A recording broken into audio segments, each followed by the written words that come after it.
how to find your account ID on Squarespace, easy and quick. Hello guys, in today's video I'm gonna show you how to find your account ID on Squarespace.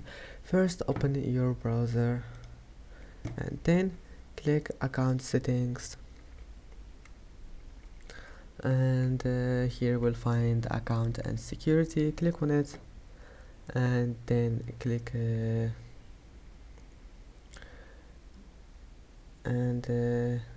then click here is it. You will find that first one here. You can copy it if you want, and that's it. You can manage here login info, advanced features, and that's it. I hope that can help you, and that's it for today's video. If you like this video, please don't forget to like and don't forget to subscribe, and thank you for watching this video until the end, and see you in the next video.